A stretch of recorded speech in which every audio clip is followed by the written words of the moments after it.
So Sony just confirmed of why the PlayStation 5 is so huge of a beast of a console. And we'll also discuss about the pricing that Jim Ryan was also talking about. Let's get this video out of the way.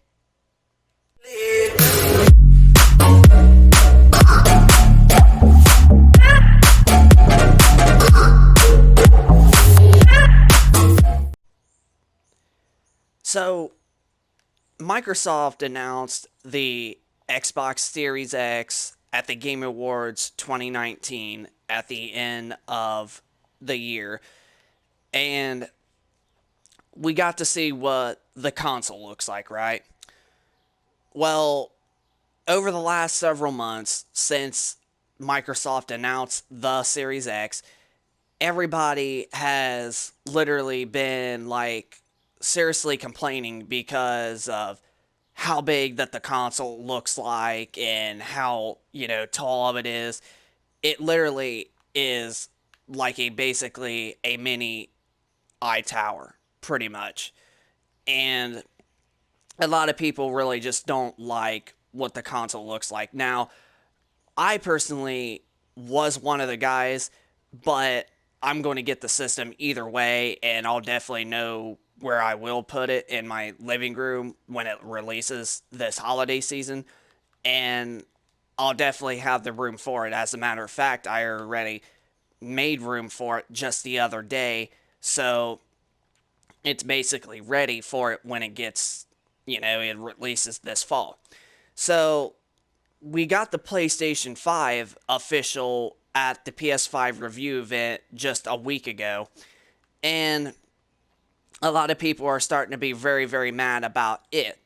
And it is almost just like the Xbox Series X, but it's not as wide and it's more taller. And everybody thinks that they don't like the design of the PS5. And personally, I think that the design of the PS5 is a little bit more better looking than the Xbox Series X. In my personal opinion, I like the PS5's design, especially with it being white and black and everything, and the it just looks incredible of a console itself. But Sony have basically just confirmed about why that system is as big and humongous as it is. And they talk about with the cooling part. And there was rumors and leaks at the beginning of the year that Sony's PlayStation 5 console was going to be the most coolest console ever when playing games on, compared to like the PS4 and especially the PS4 Pro, when you got those consoles that literally sound like jet engines, especially the PS4 Pro does, when you've had it for quite some time and you've gamed on it for like a year or so. That thing really sounds like a jet engine, and I actually own a PS4 Pro that actually did that not too long ago. But I ended up taking it to GameStop, and I ended up getting the second generation model PS4 Pro, which it doesn't help like 100%, but from the reviews of watching Digital Foundry's videos and such, the second generation model PS4 Pro actually doesn't, it's not as loud, and it's supposed to stay just a tad bit cooler, and it's actually pretty darn quiet if you honestly ask me. But yeah, with the design of the PS5, because of it trying to stay cool to continue to play games with their smoother frame rates and all that good stuff, it kind of makes really a lot of sense. Because if you really look at, let's start back with the PlayStation 1. Okay, that console was just a mini box chair, pretty much. You just had a little, square, and you just open the lid, put the disc in, and boom, you just start it up. Then we get to the PS2. It was a bigger monster than the PlayStation 1 was, and it wasn't like as big as, say, something like the PS3. But it was still Sony's next generation at the time, and it was more bigger because it had more graphical horsepower put into it. Then we get to the PlayStation 3, and in this thing is more giant. Like, you don't know how big the original PS3, and I'm an original owner of one, and I have one sitting right in front of me on my living room setup. And that console was 2 times bigger than the PlayStation 2. And why? It was because they fit all of this horse graphical power into it, and especially with the cell processor, which really didn't work all that well on a lot of third-party games for PS3, when you had a lot more games ran better on the 360. And then going back to the 360, you had the red ring of death. And then the PlayStation 3 had yellow light of death, even though it wasn't as often as the 360. The 360 had a super major problem with the red ring of death. I don't want to go down that road again, especially. I don't care what the console really looks like, as long as it plays games and it stays pretty darn cool and it does not sound like a PS4, like I mentioned, that sounds like a jet engine, then I'm okay with that, as long as it stays cool. And as long as it stays cool, I don't mind what the console really looks like. But moving on to the pricing. Now, Jim Ryan is talking about the pricing of this system, with especially not being expensive and then especially not being cheap like everybody wants it to be. If you remember how the PlayStation 3, when it launched at $500 and $600 beginning of its generation, it was a backfire at Sony. But Sony ended up fixing that problem with the PS4, and the PS4 ended up being $400, and it made them very successful, or at least it was one of the reasons that the PS4 is very successful. But Jim Ryan's talking about how it's the value of the product that matters the most. So I mentioned this on a couple other videos about how my thoughts are for the PS5 and the Xbox Series X of the pricing that I think it is. But there's so many leaks and insiders from working with these companies that are talking about how, like, they're trying to save like the value or something like that, trying to make people think that these consoles are either going to be $400 or $500. Now, with Sony launching 2 different PS5 models this coming up holiday season, a disc one and an all digital one, people are speculating that the digital version might actually be $100 less than the one with the disc.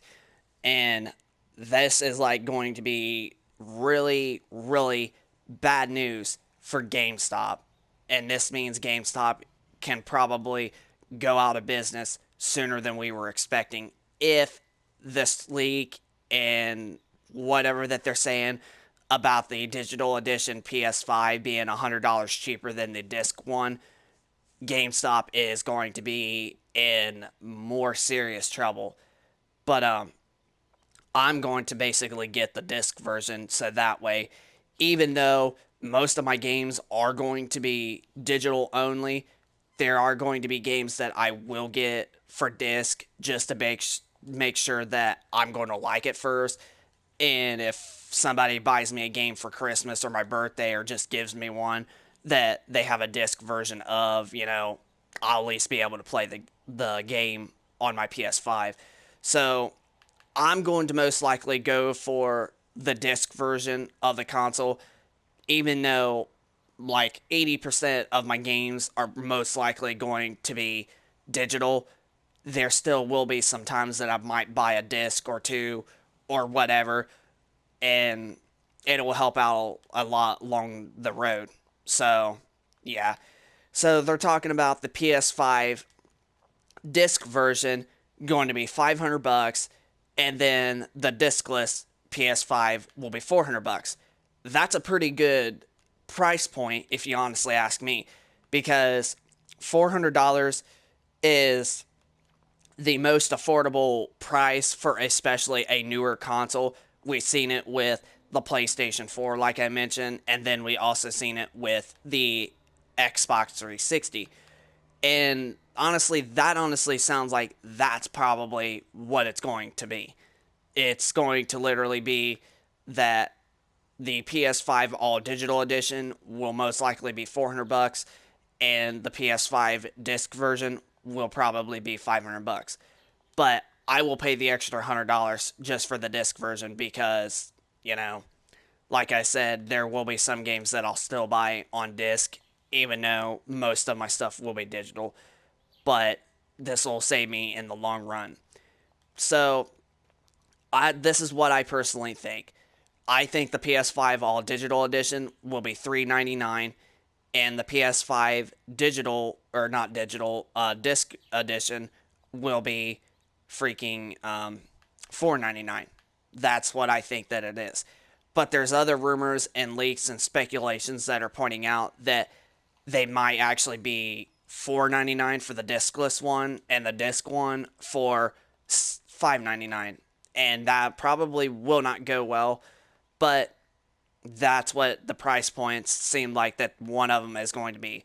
But time will tell when Sony announces price, and also Microsoft as well.